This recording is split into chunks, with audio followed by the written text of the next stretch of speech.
Okay.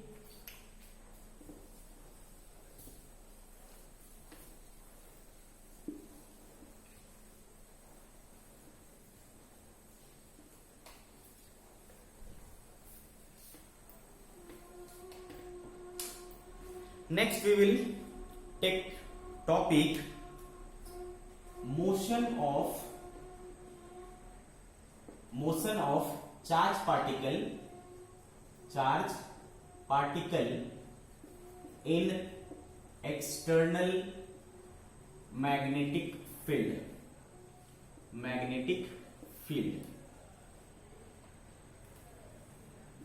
अब भाई हमको समझ आया कि अगर एक चार्ज पार्टिकल जो कि मूविंग है किसी एक्सटर्नल मैग्नेटिक फील्ड में, तो उसके ऊपर क्या लगेगा, फोर्स लगेगा। अब जब किसी के ऊपर फोर्स लगेगा बच्चों, तो ऑब्वियसली उसकी चाल क्या होगी, बदलेगी, वो एक्सेलरेट होगा, उसकी स्पीड बदलेगी, या तो डायरेक्शन बदलेगा, या तो स्पीड बदलेगा, या तो दोनों बदलेगा, है ना, क्लियर सी बात है।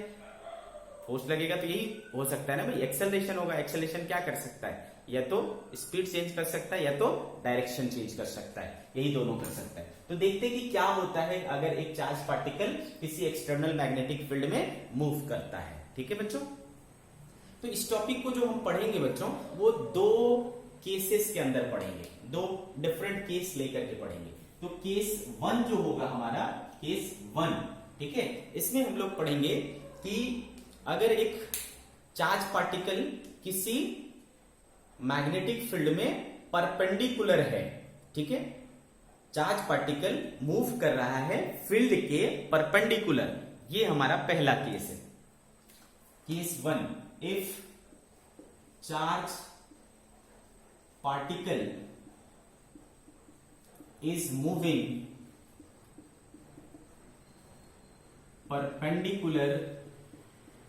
perpendicular to the field। ठीक है, मैग्नेटिक फील्ड के अगर परपेंडिकुलर ये कर रहा है तो क्या होगा, समझो। ठीक है बच्चों, आप ऐसा मान लो, देखो मैग्नेटिक फील्ड जो होता है ना, मैग्नेटिक फील्ड को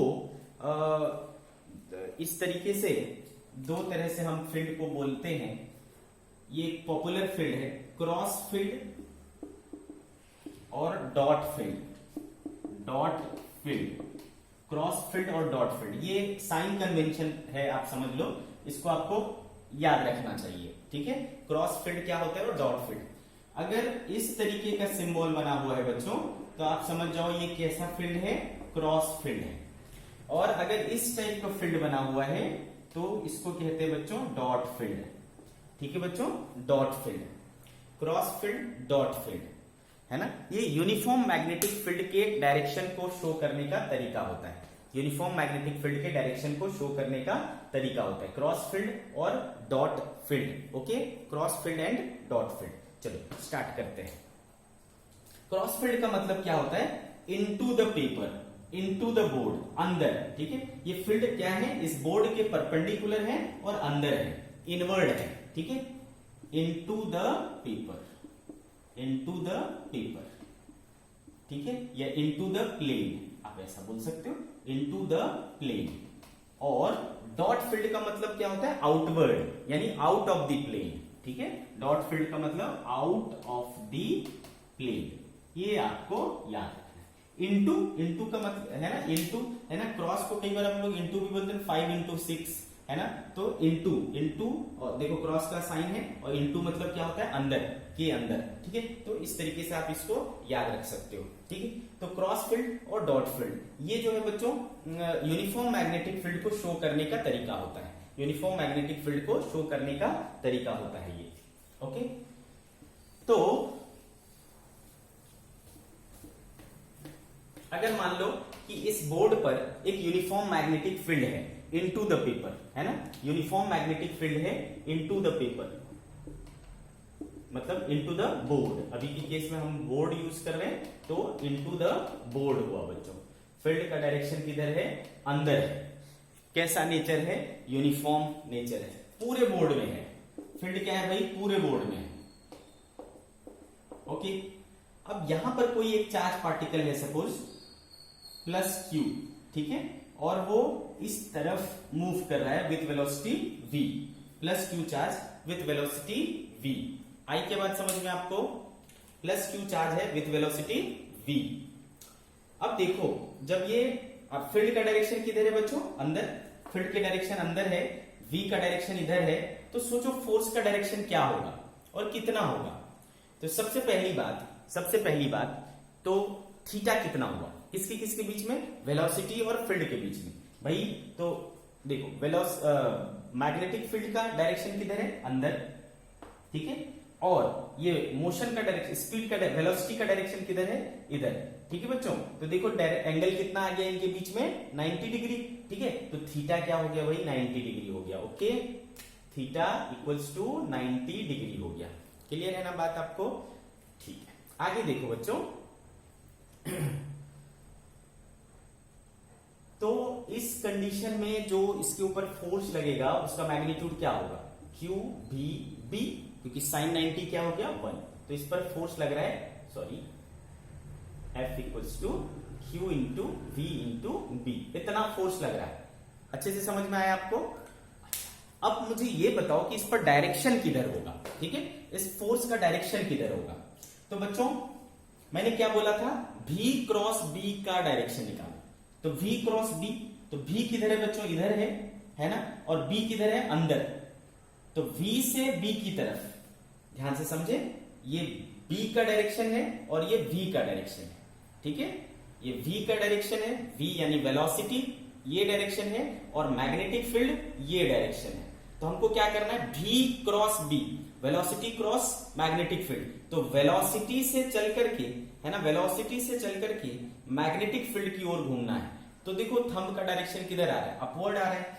तो दैट मीन्स कि इस पर फोर्स किधर लग रहा है, इस तरफ लग रहा है ना, ऐसा लग रहा है, ठीक है बच्चों।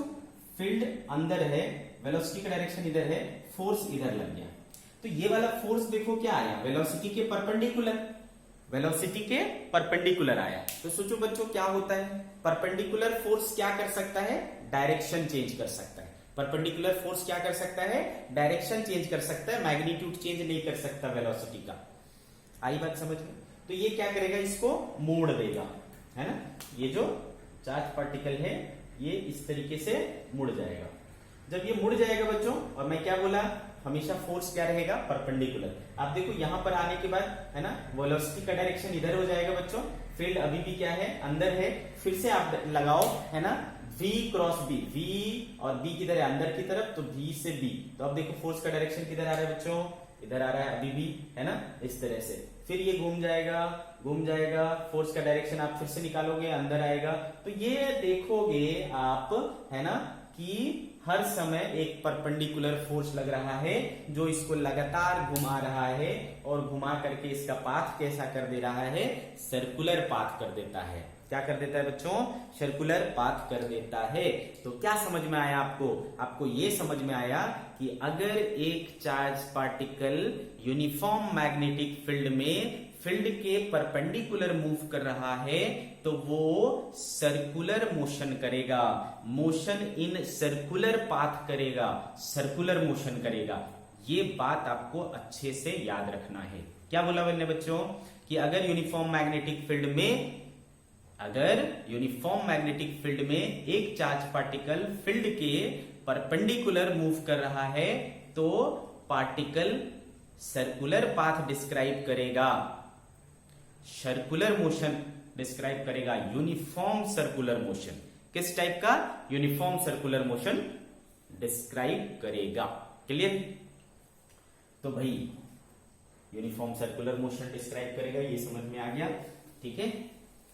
तो इसको आप नोट करके ऐसे लिख लेंगे अपने शब्दों में कि when a moving charge particle, है ना, when a charge particle is moving perpendicular to the magnetic field, uniform magnetic field, है ना, it describes circular path with uniform circular motion। ठीक है भाई। अच्छा, अब हमको एक चीज पता है बच्चों कि जब भी हमें किसी सर्कुलर पाथ पे चलना होता है हमें एक सेंट्रीपिटल फोर्स की जरूरत पड़ती है, एक फोर्स की जरूरत पड़ती है जो हमेशा सेंटर की तरफ लगती है। ठीक है, तो बताओ ये जो फोर्स आ रहा था वो सब के सब क्या थे बच्चों, ऐसे ही थे ना, यही तो फोर्स था। है ना, यही फोर्स था, यही फोर्स था, यही फोर्स था। ये सारे फोर्स क्या लग रहे हैं, अंदर की तरफ लग रहे हैं, सेंटर की तरफ लग रहे हैं। तो यही मेरा क्या है, सेंट्रीपिटल फोर्स है। तो F सेंट्रीपिटल यहां पर कौन प्रोवाइड करेगा बच्चों, F मैग्नेटिक। मैंने आपको पहले भी बोला है कि सेंट्रीपिटल फोर्स क्या है, एक रिक्वायरमेंट है सर्कुलर मोशन में चलने के लिए, जो आप किसी भी तरीके से प्रोवाइड कर सकते हो। कहीं पर ये फोर्स आपको इलेक्ट्रोस्टैटिक फोर्स के द्वारा प्रोवाइड होता है, कहीं मैग्नेटिक फोर्स के द्वारा, कहीं ग्रेविटेशनल फोर्स के द्वारा, कहीं टेंशन फोर्स के द्वारा, कहीं स्प्रिंग फोर्स के द्वारा, किसी से भी हो सकता है। तो बच्चों सेंट्रीपिटल फोर्स का फॉर्मूला क्या होता है, mv²/r, ठीक है। और ये मैग्नेटिक फोर्स कितना आया देखो, QVB, एक भी कैंसिल हो जाएगा बच्चों, तो बचा mv/r = QB। r को इधर ले जाओ तो r बराबर क्या आ जाएगा, mv/QB, mv/QB। आई क्या बात समझ में।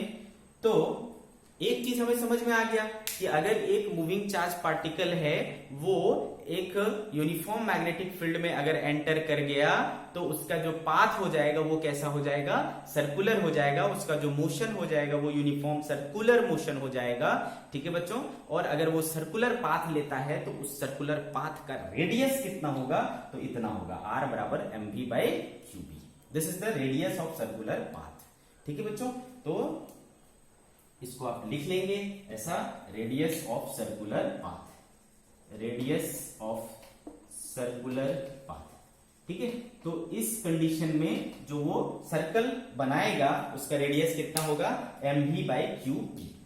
ओके बच्चों, अब एक चीज सोचो तुम कि अगर मैंने एक चार्ज पार्टिकल पकड़ लिया है ना, कोई एक चार्ज पार्टिकल पकड़ लिया, सपोज प्रोटॉन है, प्रोटॉन है तो बच्चों उसका मास फिक्स हो गया, चार्ज E फिक्स हो गया, और मान लो फील्ड हमने कांस्टेंट रखा, तो R किसके प्रोपोर्शनल हो जाएगा बच्चों, वेलोसिटी के प्रोपोर्शनल हो जाएगा, है ना। तो R डायरेक्टली प्रोपोर्शनल टू क्या दिख रहा है बच्चों, V। इसका क्या मतलब हुआ कि जो चार्ज पार्टिकल ज्यादा वेलोसिटी से जाएगा, है ना, जो चार्ज पार्टिकल ज्यादा वेलोसिटी से जाएगा वो बड़ा सर्कल बनाएगा, है ना बच्चों। जिसका जितना ज्यादा वेलोसिटी उसका सर्कल उतना बड़ा होगा, क्योंकि उसका रेडियस उतना बड़ा होगा, ठीक है। तो ज्यादा वेलोसिटी वाला पार्टिकल क्या करेगा, ज्यादा बड़ा सर्कुलर पाथ बनाएगा, अगर सेम नेचर है तो। क्लियर है, तो ये चीज आप ध्यान रखें। तो रेडियस बराबर क्या आ गया बच्चों, mv/QB। किस पे डिपेंड कर रहा है, ये आपको अच्छे से समझ में आ रहा है, अच्छे से समझ में आ रहा है, बिल्कुल पूरी तरीके से क्लियर है। तो आपको इसके कंपैरिजन के ऊपर काफी सारे सवाल होते हैं जो आप आसानी से बना सकते हैं इस फॉर्मूले के ऊपर। तो रेडियस पता चल गया बच्चों अपने को, ठीक। अब बच्चों जब मैं यूनिफॉर्म सर्कुलर मोशन की बात करता हूं, मैंने बोला आपको कि ये कैसा मोशन करेगा, यूनिफॉर्म सर्कुलर मोशन करेगा। तो आपको पता है कि यूनिफॉर्म सर्कुलर मोशन में एक साइकिल कंप्लीट करने में जो समय लगता है उसे क्या कहते हैं, टाइम पीरियड कहते हैं, ठीक है। तो देखो इसका टाइम पीरियड क्या हो जाएगा, टाइम पीरियड, ठीक है बच्चों, कैपिटल T।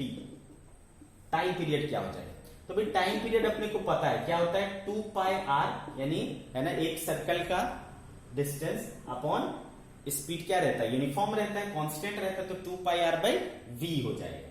तो 2π/v और r, अभी देखो r का वैल्यू क्या आया था हमारे पास, mv/QB। v और v कैंसिल हो गया बच्चों, 2πm/QB टाइम पीरियड आ गया, ठीक है। टाइम पीरियड क्या आ गया बच्चों, 2πm/QB। This is the formula for time period, ठीक है। जो वो सर्कुलर मोशन करेगा उसका टाइम पीरियड का फॉर्मूला 2πm/QB। अब बच्चों यहां से देखो एक मैजिक दिख रहा है इसमें, है ना, एक मस्त चीज दिख रहा है कि ये टाइम पीरियड ना तो, है ना, ये टाइम पीरियड ना तो उसके रेडियस पर डिपेंड कर रहा है और ना ही उसके वेलोसिटी पर डिपेंड कर रहा है। कर रहा है क्या, टाइम पीरियड में ना तो रेडियस का टर्म आया ना तो वेलोसिटी का टर्म आया।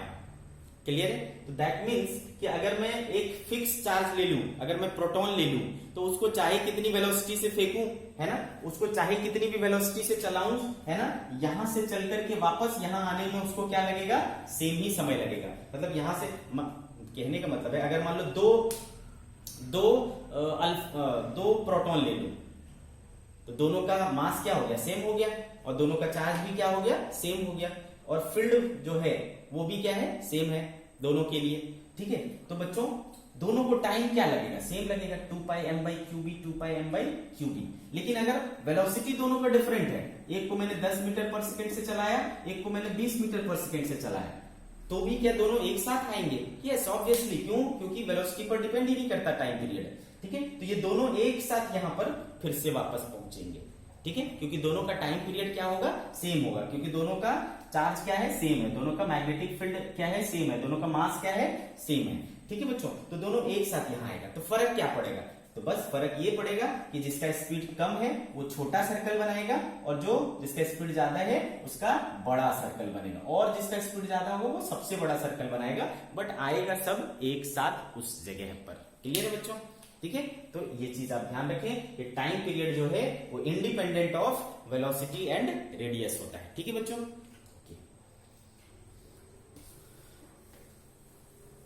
अब बच्चों अगर आपसे कोई पूछ दे कि फ्रीक्वेंसी क्या होगा, है ना, तो अब ये चक्कर लगा रहा है बच्चों, यूनिफॉर्म सर्कुलर मोशन लगा रहा है, कर रहा है, तो इसकी फ्रीक्वेंसी क्या होगी? तो चूंकि आपने टाइम पीरियड निकाल लिया बच्चों, तो टाइम पीरियड का रेसिप्रोकल क्या होता है, फ्रीक्वेंसी होता है। तो F बराबर 1 बाई टाइम पीरियड, और टाइम पीरियड अभी देखो 2 pi M by Q B आया था, तो ये क्या हो जाएगा, क्यू बी बाई 2 पाई। तो जैसा टाइम पीरियड वेलोसिटी और रेडियस पर डिपेंड नहीं करता था, वैसा ही फ्रीक्वेंसी भी वेलोसिटी और टाइम पीरियड पर डिपेंड, रेडियस पर डिपेंड नहीं करेगा। क्लियर है? तो दिस इज फ्रीक्वेंसी। ठीक है बच्चों, तो हमें यह समझ में आया कि अगर कोई चार्ज पार्टिकल किसी यूनिफॉर्म मैग्नेटिक फील्ड में परपेंडिकुलरली चलता है तो वो सर्कुलर पाथ पे चलने लगेगा, सर्कुलर मोशन करने लगेगा, जिसका रेडियस कितना होगा, M we by Q B, and time period क्या होगा, 2 pi M by Q B. ठीक है, इस तरीके की चीजें हमने, तो ये जो फॉर्मूले हैं बच्चों ये काफी यूजफुल हैं, आपको न्यूमेरिकल्स में बहुत यूज होंगे। आप अपने डीसी पांडे से इसके ऊपर एक एक दो न्यूमेरिकल कर डालिए, कुछ भी दिक्कत होता है तुरंत मैसेज करने का। क्लियर है?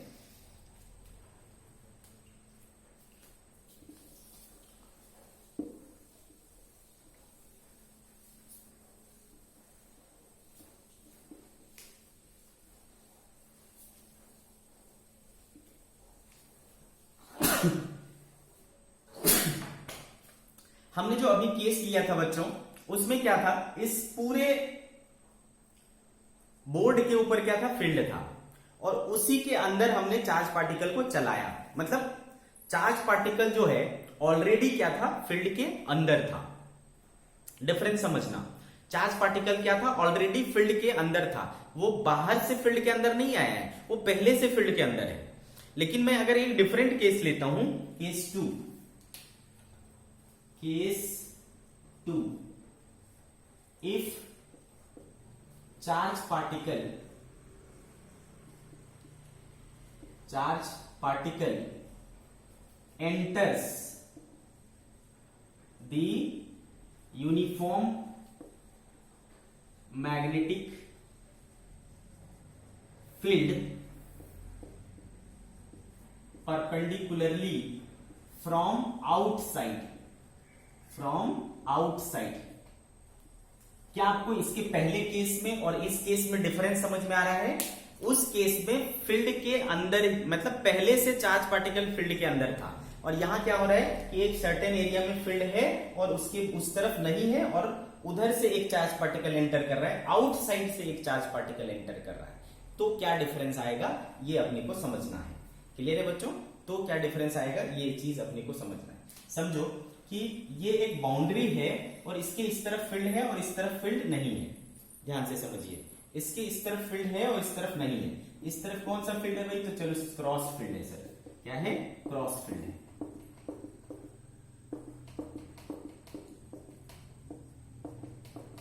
ठीक है, क्रॉस फील्ड है। ओके, तो बच्चों मान लो इस तरीके से एक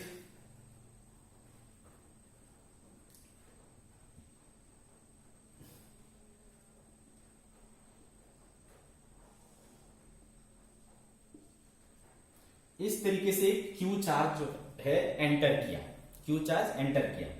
ठीक है, तो इसके पहले फील्ड नहीं था बच्चों, इसके बाद क्या हुआ, फील्ड आया। तो जब तक फील्ड नहीं था तब तक फोर्स भी नहीं था, और जब तक फोर्स नहीं था तो वो क्या होगा, सेम डायरेक्शन में कंटिन्यू करेगा, है ना। तो ये स्ट्रेट लाइन में आ रहा है क्योंकि इधर फील्ड नहीं था, फोर्स नहीं था। स्ट्रेट लाइन में आ रहा था। इसके बाद क्या आ गया, ये फील्ड के अंदर एंटर कर गया। जैसे ही फील्ड के अंदर एंटर किया, अब आप मुझे देख करके बताओ कि ये फील्ड के परपेंडिकुलर है ना। इसका वेलोसिटी मान लो क्या है, v है, ठीक है बच्चों। तो ये v और b परपेंडिकुलर है या नहीं है, तो बच्चों ऑब्वियसली परपेंडिकुलर है। पूछो कैसे, क्योंकि फील्ड किधर है बच्चों, मैग्नेटिक फील्ड अंदर है ऐसा, और ये आ कैसे रहा है बच्चों, इस तरीके से। तो देखो एंगल क्या हुआ, 90 डिग्री हुआ ना। तो अभी भी क्या है, v और b है ना, वेलोसिटी वेक्टर और फील्ड वेक्टर अभी भी क्या है, परपेंडिकुलर है। इतना तो हमें समझ में आ रहा है। तो ऑब्वियसली फोर्स कितना लगेगा बच्चों, फोर्स तो अभी भी क्या लगेगा, Q into V into B लगेगा, ठीक है, Q into V into B लगेगा। क्लियर। अब बच्चों, अब फोर्स किधर लगेगा, फोर्स का जो डायरेक्शन है वो किधर होगा। तो बच्चों देखो, v का डायरेक्शन इधर है और फील्ड का डायरेक्शन अंदर है। तो क्या करोगे, देखो v क्रॉस b, तो इधर ऐसा परपेंडिकुलर डायरेक्शन में क्या लगेगा, फोर्स लगेगा। ऐसा क्या होगा बच्चों, फोर्स लगेगा। तो जब ऐसा फोर्स लगेगा है ना, तो ये इस तरीके से क्या होगा, घूमने लगेगा। तो अगेन ये क्या करेगा बच्चों, अगेन ये क्या करेगा, एक सर्कुलर पाथ रिवॉल्व करेगा, सर्कुलर पाथ को ट्रेस करेगा, ठीक है, सर्कुलर पाथ को ट्रेस करेगा, ठीक है। तो जब ये सर्कुलर पाथ को ट्रेस करेगा इस तरीके से, तो फिर ये ऐसा सर्कुलर पाथ ट्रेस करते हुए, ऐसा सर्कुलर पाथ को ट्रेस करते हुए जब ये यहां आएगा बच्चों, ठीक है, जब ये यहां आएगा तो फिर यहां से है ना, इसके जैसे ही पार करेगा, फिर तो फील्ड है नहीं इस तरफ फील्ड है क्या, इस तरफ फील्ड नहीं है बच्चों। जब इस तरफ फील्ड नहीं है तो अब कोई फोर्स नहीं लगेगा, तो इधर कोई फोर्स नहीं लगेगा, तो बच्चों अब आगे का जो पाथ है वो सर्कुलर नहीं ट्रेवल कर सकता है। अब कर सकता है क्या सर्कुलर ट्रेवल, नहीं, क्योंकि अब तो जो जरूरी सेंट्रीपिटल फोर्स चाहिए था वो अब नहीं मिल रहा है। तो ये यहां से क्या करेगा बच्चों, यहां से ये ऐसा टेंजेंशियली निकल आएगा, ठीक है। तो ऐसा टेंजेंशियली गया था और ऐसा टेंजेंशियली क्या होगा बच्चों, निकल आएगा। क्या मतलब हुआ कि ये कंप्लीट सर्कल पूरा नहीं कर पाएगा। कर पाएगा क्या, ये कंप्लीट सर्कल पूरा नहीं कर पाएगा, जैसा कि पिछले केस में कर रहा था। पिछले केस में क्या था, कंप्लीट सर्कल पूरा कर रहा था, यहां पर कंप्लीट सर्कल पूरा नहीं कर पाएगा। तो इस चीज को ध्यान रखें बच्चों कि if charge particle enters the uniform magnetic field perpendicularly from outside, in that condition it will not be able to complete the circle, circle को कंप्लीट नहीं कर पाएगा। ठीक है भाई, ये बात हमें समझ में आ गई। अच्छा, मान लो बच्चों कि ये यहां से एंटर किया था, ये चार्ज पार्टिकल यहां से एंटर किया था। सपोज मैं इस एंगल को क्या कहता हूं, थीटा कहता हूं, ठीक है, इस एंगल को क्या कहता हूं, थीटा कहता हूं, ओके। अगर मैं इसको थीटा बोलूं तो ये एंगल कितना होगा बच्चों, 90 माइनस थीटा हो जाएगा क्या। और यहां पर भी एक मैं ऐसा लाइन खींच देता हूं, तो अगर ये 90 माइनस थीटा है तो ये भी क्या हो जाएगा बच्चों, 90 माइनस थीटा। सिमिलरली जब ये आप यहां से आएगा ना बच्चों, जब ये यहां से आएगा तो ये एंगल भी क्या होगा, थीटा होगा, ये एंगल भी क्या होगा, थीटा। तो अगर ये थीटा, तो अगेन सेम वे में ये क्या हो जाएगा बच्चों, 90 माइनस थीटा, और ये 90 माइनस थीटा, तो ये भी क्या हुआ, 90 माइनस थीटा, ओके। ये भी क्या हो गया, 90 माइनस थीटा। तो ये दोनों 90 माइनस थीटा हुआ बच्चों। तो ये वाला एंगल कितना हुआ, दिस एंगल, ये एंगल कितना हुआ बताओ मुझे, है ना। 360 में से इस वाले एंगल को माइनस कर दूंगा, 360 में से ये वाले एंगल को माइनस कर दूंगा तो ये वाला एंगल मिलेगा। सपोज इस एंगल को क्या बोलता हूं मैं, फाई। तो फाई इक्वल्स टू क्या हो जाएगा बच्चों, 360 माइनस 90 माइनस थीटा 2 टाइम्स, ठीक है। तो क्या हो गया बच्चों, 360 minus 180 plus 2 theta, 180 plus 2 theta. 180 को मैं क्या बोल सकता हूं बच्चों, पाई भी बोल सकता हूं, तो पाई प्लस 2 थीटा। ये एंगल कितना हो गया, पाई प्लस 2 थीटा। अब मुझे ये बताओ बच्चों कि ये वाला जो आर्क है ना, ये आर्क हुआ कि नहीं, ये वाला आर्क हुआ। इतना आर्क क्या है, फील्ड के अंदर है। इतना आर्क जो है, इतना लेंथ ऑफ आर्क वो क्या कर रहा है, फील्ड के अंदर ट्रेवल कर रहा है। फिर उसके बाद ये सर्कुलर मोशन को छोड़ देगा, फिर इधर सर्कुलर मोशन नहीं करेगा। आ रही बात समझ में? तो अगर हमसे पूछा जाए कि ये कितना टाइम स्पेंड किया इस फील्ड के अंदर, how much time it spend inside the field, अगर मुझसे ये पूछा जाए तो मैं कैसे निकालूंगा? तो चूंकि आपको पता है बच्चों की यूनिफॉर्म सर्कुलर मोशन के केस में, है ना, यूनिफॉर्म सर्कुलर मोशन के केस में याद करो क्लास 11th में हमने पढ़ा है कि ओमेगा बराबर क्या होता है, थीटा बाय टी। ओमेगा बराबर क्या होता है, थीटा बाय टी। तो बात आ रही समझ में बच्चों? ओमेगा बराबर क्या होता है, थीटा बाय टी। तो टी बराबर क्या हो जाएगा, थीटा बाय ओमेगा, और थीटा बाय ओमेगा, ओमेगा कितना होता है 2 पाई बाय टाइम पीरियड, तो टाइम पीरियड ऊपर चला जाए, तो यहां पर थीटा कितना यानी एंगल कितना है, पाई प्लस 2 थीटा, है ना, अपॉन 2 पाई into time period. Time period क्या आया था देखो बच्चों, 2 pi m by Q B आया था ना। तो ये 2 पाई और ये 2 पाई कैंसिल हो गया, तो m by Q B into pi plus 2 theta, ठीक है। This much time it will spend inside the, समझ में आया, this much time it will spend in the field, field के अंदर ये इतना समय स्पेंड करेगा, ओके, इतना समय स्पेंड करेगा, क्लियर है, ओके। अच्छा ये इस अभी मैंने क्या लिया था बच्चों, पॉजिटिव चार्ज लिया था, इस समय चार्ज मैंने क्या लिया था, पॉजिटिव चार्ज, है ना। ये जो मैंने निकाला है वो किसके लिए निकाला है, फॉर पॉजिटिव चार्ज। अगर मैं निगेटिव चार्ज ले लूं फिर क्या होगा, अगर मैं निगेटिव चार्ज लिया तो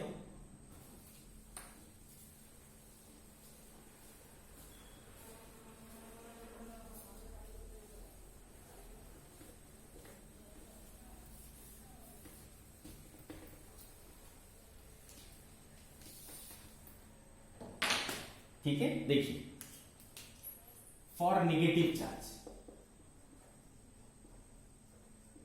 अगेन इसकी इस तरफ फील्ड नहीं है, इधर फील्ड है, कैसा फील्ड है, क्रॉस फील्ड है, ठीक है। इस पर मैंने क्या लिया है, नेगेटिव चार्ज लिया है, माइनस चार्ज, और वो सपोज इस तरीके से एंटर करता है, ठीक है, v वेलोसिटी से, ठीक है बच्चों। तो अभी भी क्या हो रहा है, ये फील्ड के अंदर कैसे आ रहा है, परपेंडिकुलरली आ रहा है, तो परपेंडिकुलरली आ रहा है तो क्या होगा बच्चों, इसके ऊपर फोर्स लगेगा, कैसा फोर्स लगेगा सोचो। तो हमने अभी अभी आपको सिखाया था क्या होता है force, Q into V cross B. तो V क्रॉस बी का डायरेक्शन क्या होगा, देखो V का डायरेक्शन इधर है, B अंदर है, तो V क्रॉस बी करेंगे तो फोर्स किधर लगेगा बच्चों, इधर, फोर्स ऐसे परपेंडिकुलरली इस तरफ लगेगा F, लेकिन चूंकि यहां पर इस बार क्या है, F equals to Q into V cross B होता है ना बच्चों, डायरेक्ट ये फॉर्मूला, इस बार Q क्या है, नेगेटिव है ना, Q क्या है, नेगेटिव है, तो इस फोर्स के अपोजिट डायरेक्शन में लगेगा, यानी ये फोर्स किधर लगेगा, इस तरफ लगेगा, ऐसा। आई क्या बात समझ में बच्चों, ठीक है। तो ये क्या करेगा, ये वेलोसिटी का डायरेक्शन हुआ, फोर्स ऐसे लग रहा है, तो अगेन ये क्या करेगा, सर्कुलर मोशन कंप्लीट करेगा, और इस तरीके से, है ना, इतना पोर्शन जो है आर्क का, इतना पोर्शन वो क्या करेगा, इसके अंदर बिताएगा, और जैसे ही इसके बाहर आएगा तो वो फिर से फोर्स गायब हो जाएगा, फोर्स गायब हो जाएगा, तो ये ऐसा टेंजेंशियली निकल आएगा, ठीक है। तो यहां से एंटर करेगा, यहां से निकल आएगा, तो ये कितना समय, कितना पोर्शन यहां पर स्पेंड किया, इतना, है ना, ये जो लंबाई चलने में इसको समय लगेगा उतना ही समय ये इसके अंदर स्पेंड करेगा, ठीक है बच्चों। तो आपको पता है ये चीज क्या है, रेडियस है, ये चीज क्या है, रेडियस है, ठीक है। अगर मैं मान लूं कि दिस एंगल इज, अगर मैं मान लूं कि ये एंगल क्या है बच्चों, थीटा है, ओके, अगर ये एंगल थीटा है तो आपको पता है बच्चों,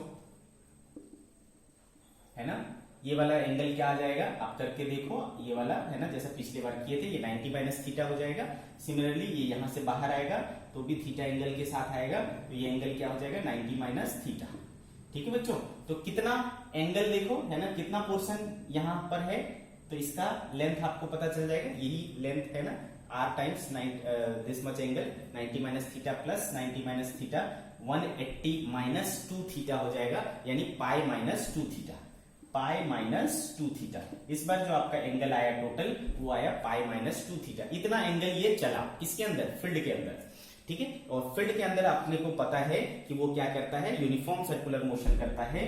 तो T बराबर थीटा बाय ओमेगा, यानी theta by 2 pi by time period, theta इस पर क्या है पाई माइनस 2 थीटा है, अपॉन 2 पाई, टाइम पीरियड क्या होता है 2 पाई एम बाय क्यूबी होता है, 2 pi cancel, M by Q B into pi minus 2 theta. इतना टाइम क्या करेगा वो स्पेंड करेगा, ठीक है। उसके अंदर ये कितना टाइम स्पेंड करेगा बच्चों, इतना m by Q B into pi minus 2 theta. अच्छे से समझ आया आपको, ठीक है। तो इस चीज को भी आपको ध्यान में रखना है।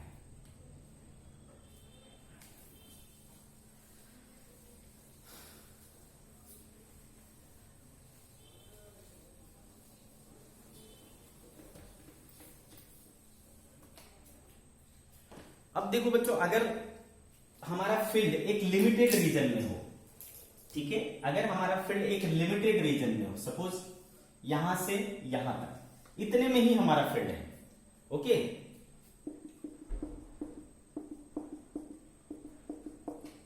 इतने में ही हमारा फील्ड है। सपोज ये जो विड्थ है, सपोज कितना है बच्चों, L है, या D बोलता हूं इसको, ठीक है, इसकी विड्थ कितनी है, D है, इतने में ही हमारा फील्ड है। और इस फील्ड में कोई पार्टिकल सपोज इस तरीके से एंटर करता है, केस क्या ले लू मैं, case 3, if field is bounded in a width, ठीक है, बाउंडेड इन अ विड्थ। तो सपोज बच्चों कि हमारा जो चार्ज पार्टिकल है वो यहां से एंटर किया है ना, इस तरीके से, ओके, ध्यान से देखिए, कौन सा चार्ज है, क्यू चार्ज है, क्यू चार्ज इस तरीके से v वेलोसिटी से एंटर कर रहा है। और फील्ड किधर है बच्चों, अंदर है, फील्ड क्या है, अंदर है। तो ऑब्वियसली ये क्या करेगा बच्चों, ऑब्वियसली ये क्या करेगा, इसके ऊपर फोर्स अगेन है ना, v क्रॉस b, तो v इधर है बच्चों, b अंदर है, तो v क्रॉस b करूंगा तो फोर्स किधर लगेगा, ऊपर की तरफ। तो इस पर यूं आपका क्या लगेगा बच्चों, फोर्स लगेगा, ठीक है। तो फिर ये क्या करने लगेगा, सर्कुलर मोशन करने लगेगा। अगर बच्चों, अगर इसका जो रेडियस आएगा वो हम अपने को पता चल जाएगा, सर्कुलर मोशन करेंगे तो रेडियस ऑफ सर्कुलर पाथ क्या होता है बच्चों, mv बाई क्यू बी होता है, mv बाई क्यू बी। तो इसको देख करके अपन डिसाइड कर सकते हैं कि इसका रेडियस क्या होगा, है ना। अगर इस ये वाला जो ये है विड्थ है, अगर ये वाला जो विड्थ है वो केस, इसमें भी सब केस ले लेता हूं मैं, ए, if d is greater than r, क्या मतलब हुआ इसका, अगर इसके रेडियस से ज्यादा के क्षेत्र में फील्ड है ना, फील्ड इसके रेडियस से ज्यादा है तो क्या होगा, इस तरीके से, है ना, अभी यहां तक फील्ड है, तो ये क्या करेगा बच्चों, सक्सेसफुली ये इसको कंप्लीट करेगा। आ रही बात समझ में, ये इसको क्या कर लेगा, सक्सेसफुली कंप्लीट कर लेगा, ये देखो, आ रही बच्चों, ओके। और फिर ये यहां से इस तरीके से निकल जाएगा, क्लियर, ये क्या करेगा, इस तरीके से निकल आएगा। आई बात समझ में। तो जब भी ऐसा केस होगा कि if d is greater than r, है ना, मतलब जितने क्षेत्र में आपका फील्ड है, जितने क्षेत्र में फील्ड है, अगर वो उसके रेडियस से यानी mv बाई क्यूबी से ज्यादा है, तो आपका जो ये है वो जितने एंगल के साथ एंटर करेगा उतने एंगल के साथ बाहर आ जाएगा। 90 डिग्री पे अंदर गया था तो 90 डिग्री पर बाहर आ गया। इसके पहले वाले भी केसेस में आपने क्या देखा था बच्चों, थीटा पर एंटर करता था तो थीटा पर बाहर आता था, थीटा पर एंटर करता था तो थीटा पर बाहर आता था। आई बात समझ में। If d is greater than r, then charge particle comes out of ठीक है, comes out of the field in same side, जिस साइड से एंटर किया था उसी साइड से बाहर आएगा, इस साइड से बाहर नहीं आएगा, ठीक है। तो जिस साइड से एंटर किया उसी साइड से बाहर आएगा। Then charge particle comes out of the field from same side, same side, ठीक है बच्चों, same side and with same angle as during entering. अंदर जाते वक्त जो एंगल बना रहा था उतने ही एंगल के साथ वो उस फील्ड को बाहर आ जाएगा। क्लियर है? तो ये एक केस हुआ। सेकेंड केस, इफ डी जो है वो लेस देन आर हो जाए, अगर डी जो है बच्चों वो लेस देन आर हो जाए, फिर क्या करोगे?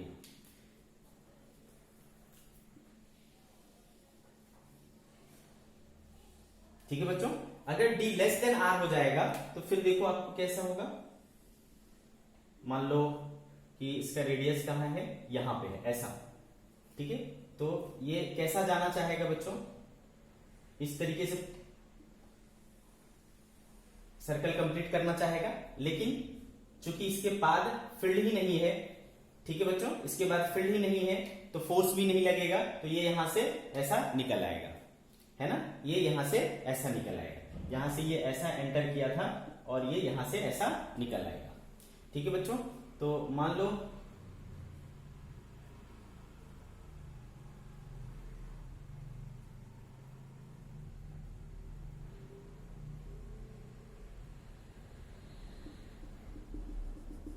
ठीक है, इस सर्कल का सेंटर कहां है, सपोज ये है, ठीक है बच्चों, इस सर्कल का सेंटर कहां है, यहां है, तो ये क्या हो जाएगा बच्चों, रेडियस हो जाएगा, ये क्या हो जाएगा, रेडियस हो जाएगा, और ये d है बच्चों, तो ये भी क्या हो जाएगा, d हो जाएगा, देखो, है ना, ये देखो d हो जाएगा, ओके। और मैं मान लेता हूं कि इस एंगल को क्या बोलता हूं, सपोज डेल, क्या बोल रहा हूं बच्चों, डेल, इस एंगल को मैंने डेल बोला। तो बच्चों आप देखो, अगर मैं इसको डेल बोलता हूं तो इसको मुझे 90 माइनस डेल बोलना पड़ेगा, 90 माइनस डेल बोलना पड़ेगा, ठीक है, और इसको भी 90 माइनस डेल बोलना पड़ेगा, और अगर ये 90 माइनस डेल है तो क्या ये एंगल डेल हुआ, हुआ कि नहीं बच्चों, ये एंगल डेल हुआ। पार्टिकल का ओरिजिनल डायरेक्शन क्या था बच्चों, ये था, देखो, है ना, तो ऐसा जा रहा था ये, और अब कैसा जा रहा है, ऐसा जा रहा है। अगर मैं इसको खींच दूं नीचे ऐसा, तो ये एंगल और ये एंगल सेम हो जाएगा, क्या, डेल, तो this angle is also del. तो बच्चों आप ध्यान से देखो, है ना, ये चार्ज पार्टिकल जा कैसे रहा था, ऐसे, और इस फील्ड की वजह से अब कैसे मुड़ गया, ऐसे, कितने एंगल से मुड़ गया, डेल एंगल से, ठीक है। तो इसका ओरिजिनल पाथ ये था और ये डेविएट होकर के अपने पाथ से ऐसा हो गया, और कितना एंगल बनाया, डेल। ये जो एंगल है इसको बोलते हैं अपन एंगल ऑफ डेविएशन। क्या बोलते हैं बच्चों, एंगल ऑफ डेविएशन।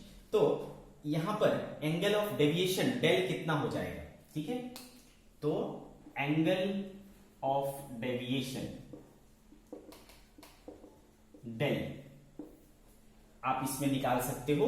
तो बच्चों देखो, डेल यहां पे भी है, अगर मैं यहां पे साइन निकालूं, साइन डेल, साइन थीटा क्या होता है बच्चों, perpendicular upon hypotenuse, this is perpendicular, D, और ये रेडियस आपका हाइपोटेन्यूस है, तो डी बाय आर, तो sine del is equal to D by R. यहां से आप क्या कर सकते हो, एंगल ऑफ डेविएशन निकाल सकते हो, del equals to sine inverse D by R, ठीक है बच्चों। लेकिन ये कब बच्चों, जब विड्थ जो है रेडियस से कम हो, जब विड्थ रेडियस से कम होगा तो एंगल ऑफ डेविएशन क्या हो जाएगा, sine inverse D by R. और जो पहले केस था उसमें विड्थ क्या था, रेडियस से बड़ा था। जब विड्थ रेडियस से बड़ा होता है बच्चों, तो जितने के साथ एंटर होता है उतने एंगल के साथ बाहर आ जाएगा, ठीक है। तो जैसे कि पिछला केस था तो उसमें अंदर ऐसे जा रहा था और बाहर ऐसे आया था, तो देखो कितना घूमना पड़ा, यहां से यहां सीधा 180 डिग्री हो गया क्या। तो पिछले केस में एंगल ऑफ डेविएशन क्या था, 180 डिग्री था। यहां पर एंगल ऑफ डेविएशन क्या है, sine inverse D by R. यहां पर एंगल ऑफ डेविएशन क्या है, sine inverse D by R. ये चीज आप ध्यान में रखें, ठीक है बच्चों।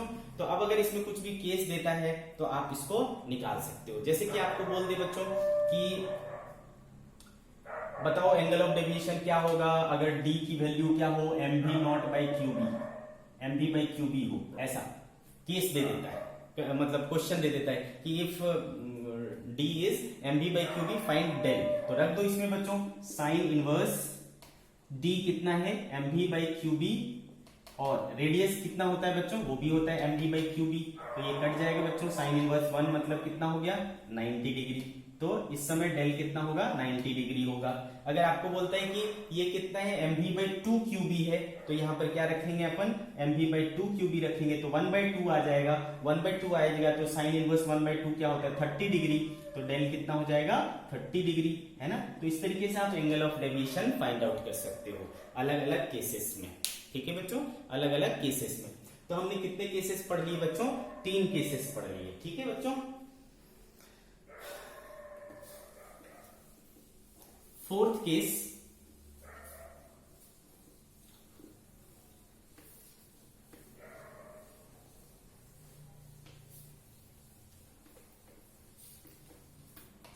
सी बच्चों, अभी तक जो भी हमने केसेस लिया उसमें मैग्नेटिक फील्ड के परपेंडिकुलर चार्ज पार्टिकल एंटर कर रहा था, ठीक है।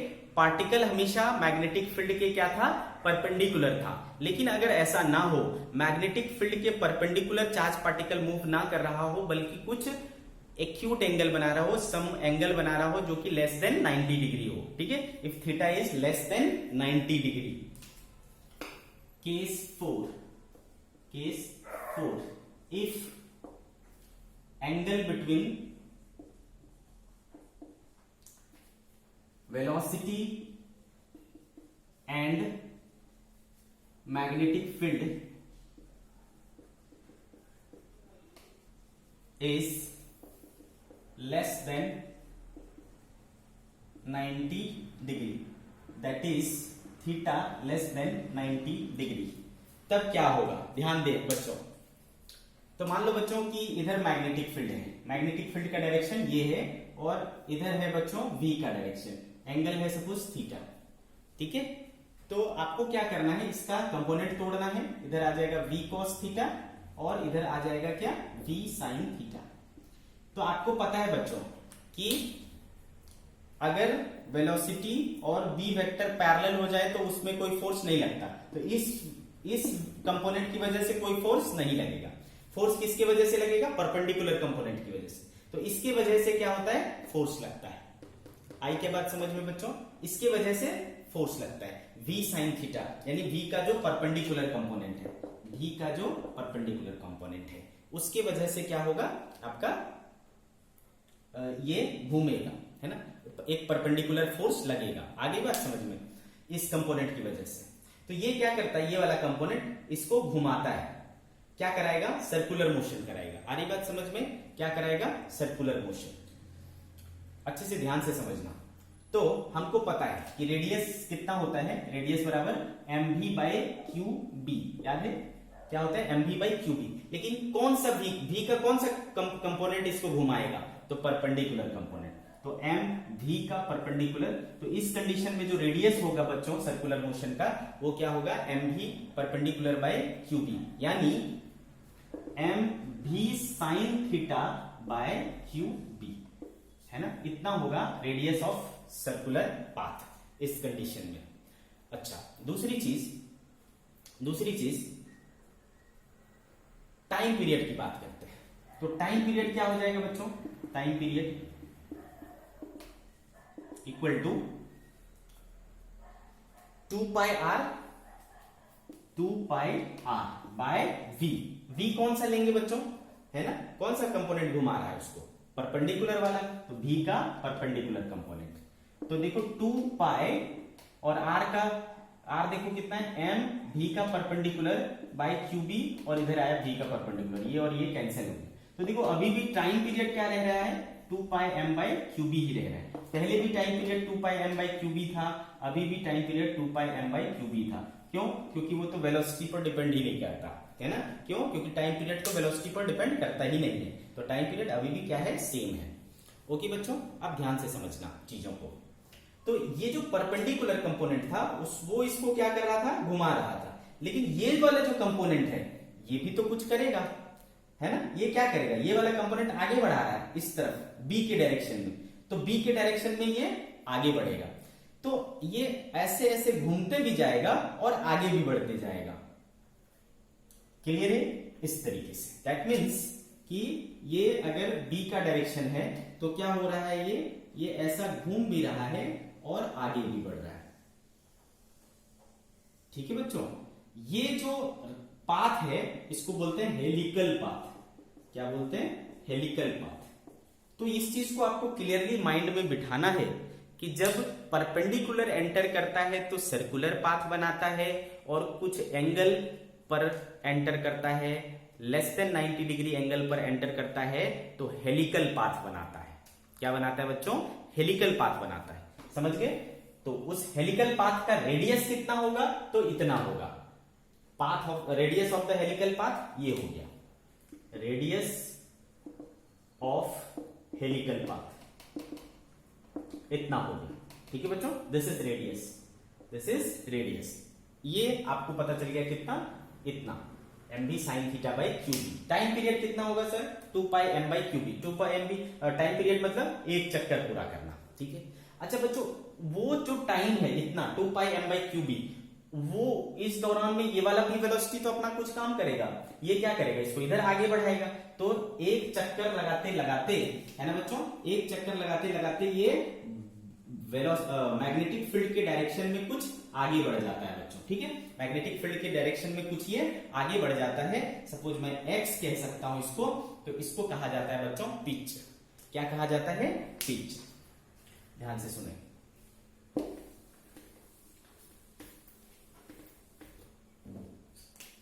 PITCH, pitch. ये क्या होता है बच्चों कि एक, है ना, एक सर्कुलर पाथ कंप्लीट करने में मैग्नेटिक फील्ड के डायरेक्शन में जो डिस्टेंस वो लीनियर डिस्टेंस ट्रेवल करेगा, that is known as pitch. ठीक है, the linear distance travelled by the particle along field in one cycle, ठीक है, in one cycle is called pitch। ठीक है बच्चों, तो पिच क्या हो जाएगा?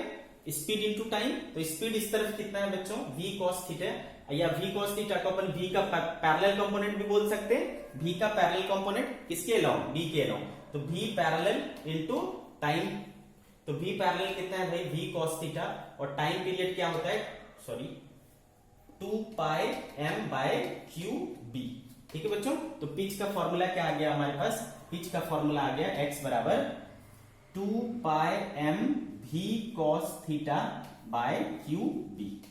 ठीक है, 2 pi m v cos theta by Q B. ठीक है बच्चों, तो ये जो कुछ कंसेप्ट आज हमने सीखा है, इसके ऊपर आपको एक एक दो न्यूमेरिकल बनाने हैं, और उसमें कुछ भी दिक्कत होता है तो आपको बताना है।